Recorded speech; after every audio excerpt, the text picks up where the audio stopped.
నమస్తే. ఆంధ్రప్రదేశ్ ప్రభుత్వము తెలంగాణ ప్రభుత్వం మీద ఒక దండయాత్ర చేసినట్టుగా విజయనగరం అక్కడెక్కడో మారుమూలనట్టు విజయనగరం పోలీసులు తెలంగాణకు వచ్చేసి హైదరాబాద్ నడుబొడ్డున కేవీ రెడ్డి గారిని అరెస్ట్ చేసిపోతుంటే మన తెలంగాణ పోలీసు యంత్రాంగం ఏం చేస్తుంది, మన తెలంగాణ ప్రభుత్వం ఏం చేస్తుంది? గుంజుకపోయారు, ఈడ్చుకపోయారండి, మన జర్నలిస్టును ఈడ్చుకపోయారు. ఇదే విధంగా తెలంగాణ పోలీసులు పోయి ఆంధ్రప్రదేశ్ నుంచి ఒక చిన్న చీమను పట్టుకరాగలుగుతారా? మనుషులను పక్కకు పెట్టండి. తెలంగాణ ప్రాంతం నుంచి పోయి ఆ తిరుపతి నుంచో లేకపోతే అమరావతి నుంచో ఎవరినైనా ఒకరిని అరెస్ట్ చేసి తీసుకొచ్చే దమ్ము మనకుందా? ఏ విధంగా తెలంగాణ ప్రభుత్వం లొంగిపోయిందో ఆంధ్రప్రదేశ్కు అర్థమవుతా ఉంది. ఇక్కడ తెలంగాణ రాష్ట్రం సిద్ధించి 12 వసంతాలు అవుతుంది. ఇప్పటికీ మనం రూల్ చేసుకుంటున్నామా లేదా అర్థం కావట్లేదు. ఇక్కడ రేవంత్ రెడ్డి గారి ప్రభుత్వం కాంగ్రెస్ ప్రభుత్వం నిర్వహిస్తున్నటువంటి బహిరంగ సభ లోపల తెలుగుదేశం జెండాలు ఎగురుతా ఉన్నవి.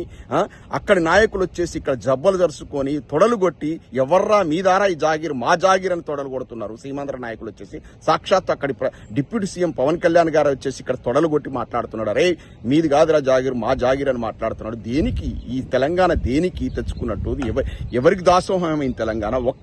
ఒక్క నాయకుడు కేసీఆర్ గారు సైలెంట్ అయితే ఇంత దుర్మార్గమా?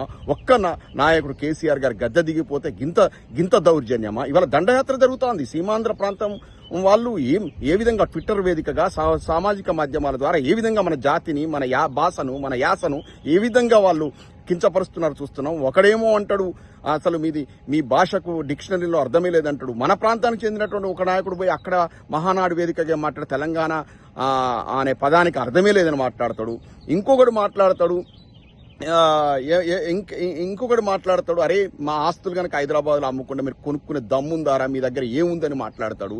ఇంతకంటే నీచమైనటువంటి వ్యవహారం ఏముంది? ఇవాళ తెలంగాణ రాష్ట్రం సిద్ధించినందుకు గర్వపడాలో ఇంకేం చేయాలో అర్థం కాని పరిస్థితి. ఇలా మీనింగే లేకుండా పోయింది. ఒక్క కేసీఆర్ గారు గద్దె దిగితే గిన్ని అనర్థాల. కేసీఆర్ గారు 9 ఏళ్ల పాలన లోపల సీమాంధ్ర ప్రజలను ఏ విధమైన కించపరిచే వ్యాఖ్యలు చేశారా? ఎంత బాగా చూసుకున్నారు? ఏమైనా ప్రాంతీయ విద్వేషాలు వచ్చినాయా? ఎంత చక్కగా పరిపాలించారు అంటే ఆంధ్రప్రదేశ్ ను కూడా గౌరవించిండు ఆయన. ఆంధ్రప్రదేశ్ ప్రజల పట్ల ఎటువంటి వ్యాఖ్యానాలు చేయలేదు. అది కదా ప్రభుత్వము. ఇవాళ సాక్షాత్తు మన ప్రాంతానికి చెందిన వ్యక్తి ముఖ్యమంత్రిగా ఉండగా కాంగ్రెస్ పాలన లోపల ఇవాళ సీమాంధ్ర ప్రాంతానికి వచ్చినటువంటి నాయకులు ఇక్కడికి వచ్చి జబ్బలు జరచడం ఏదైతే ఉందో ఇది ఖచ్చితంగా ముమ్మాడికి మనకు తెలంగాణ ప్రాంతం మీద జరుగుతున్న దండయాత్రగానే చూడాలి. ఇవాళ తెలంగాణ అస్తిత్వానికి ప్రమాదం నెలకొని ఉంది. మన భాష మీద, మన యొక్క యాస మీద, మన యొక్క ప్రాంతం అస్తిత్వం మీద దెబ్బ కొట్టే విధంగా సీమాంధ్ర కొంతమంది ప్రబుద్ధుల యొక్క వ్యాఖ్యానాలు చూస్తున్నాం. దీన్ని మనం ఖండించాలి. ఇవాళ సాక్షాత్తు మన జర్నలిస్టులు పట్ట పగలు రోడ్డు కీడ్చుకొని తీసుకెళ్ళినారంటే ఇది దండయాత్ర కాకపోతే ఇంకేమవుతుంది? ఇంకొకటి, ఇవాళ యాదాద్రి టెంపుల్ యొక్క పాలక వర్గాన్ని ప్రకటించారు. అందులో ఒక్కడైనా కనీసం కాంగ్రెస్ ప్రభుత్వం కదా, కాంగ్రెస్ ప్రభుత్వంలో ఉన్నటువంటి కీలకమైనటువంటి నాయకులను అలా పెట్టుకున్నారా? వాళ్ళ యొక్క పార్టీనైనా వాళ్ళు హానర్ చేసుకున్నారా? తెలంగాణ ప్రాంతం పక్క పెట్టండి. అక్కడ తీసుకెళ్లి ఎవరి కొనిదల ఆమె సురేఖ, ఎవరి చిరంజీవి భార్యకును యాదాద్రి టెంపుల్కి ఏం సంబంధము? ఎందుకు పవన్ కళ్యాణ్ గారు తెలంగాణ సిద్ధించినందుకు 11 రోజులు సంతాప దినాలు ప్రకటించినందుకు గురుభక్తిగా ఇచ్చిండా రేవంత్ రెడ్డి గారు ఆమెకు పదవి? ఆమెకు ఎప్పుడన్నా వాళ్ళు హానర్ చేసిర్రా? తెలంగాణ ప్రాంతాన్ని, తెలంగాణ రాష్ట్రాన్ని ఎప్పుడన్నా వాళ్ళు గౌరవించిర్రా? అటువంటి వ్యక్తులకు పదవులు ఇస్తారా?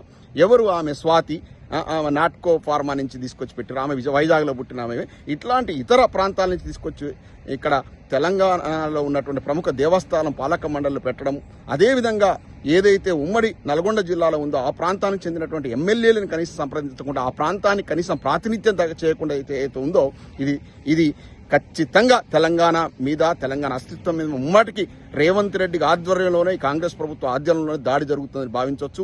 రానున్న రోజుల్లో ఎటువంటి మార్పులకు దారితీస్తుందో దీన్ని మనం ప్రతి ఒక్కరం ప్రతిఘటించాల్సిన అవసరం ఉంది. ఈ విధంగా గనక మనం చూచున్నట్టు పోతే, మన మేధావులు మౌనం వహిస్తే గనక పాశం యాదగిరి గారు, పృథ్వీ యాదవ్ ఇటువంటి వాళ్ళు స్పందిస్తున్నారు. అదేవిధంగా బీఆర్ఎస్ నాయకత్వం స్పందిస్తూ ఉంది తప్ప తెలంగాణ మొత్తం యావత్ తెలంగాణ మళ్ళంతా కూడా దీన్ని తీవ్రంగా ఖండించాల్సిన అవసరం ఉంది. లేదైతే మునుముందు తీవ్ర పరిణామాలు వస్తే మన అస్తిత్వానికి ప్రమాదం ఏర్పడుతుంది. మన రాష్ట్రం సాధించుకున్న లక్ష్యానికి మనమే తుట్లు పొడుచుకున్న వాళ్ళం అవుతాం. కాంగ్రెస్ పార్టీ కూడా రివ్యూ చేసుకోవాలి. కాంగ్రెస్ పార్టీకే ప్రాతినిధ్యం లేదు ఇవాళ. కాంగ్రెస్ పార్టీ పెద్దలకే ప్రాతినిధ్యం లేదు, నాయకులకే ప్రాతినిధ్యం లేదు. దేవేందర్ గౌడ్ కొడుకు ఆయన అసలు కాంగ్రెస్ పార్టీలో ఉన్నాడా? ఆయన ఎవరు? వాళ్ళు బీజేపీ పార్టీలో ఉన్నారు. బీజేపీ పార్టీ నాయకుడికి వచ్చేసి పాలక పక్షంలో పెట్టారంటే, పాలక మండలిలో పెట్టారంటే అర్థం చేసుకోవాలి ఇది ఎవరి కనుసన్నలు నడుస్తుంది. ముమ్మాటికి తెలుగుదేశం బీజేపీ కనుసన్నల లోపల ఇక్కడ రేవంత్ రెడ్డి గారు యొక్క కాంగ్రెస్ ప్రభుత్వాన్ని నడుపుతున్నారు. కాబట్టి ఇవన్నీ కూడా కుహనా పార్టీలు అన్ని కూడా ఒకటైపోయి ఒక బీఆర్ఎస్ పార్టీని దెబ్బతీసే విధంగా, తెలంగాణ అస్తిత్వాన్ని దెబ్బతీసే విధంగా చేస్తా ఉన్నారు. దీన్ని మేధావులంతా ఖండించాలి, లేదంటే పెను ప్రమాదం రాబోతోంది అని చెప్పడానికి ఏమాత్రం సంకోచం లేదు. జై తెలంగాణ.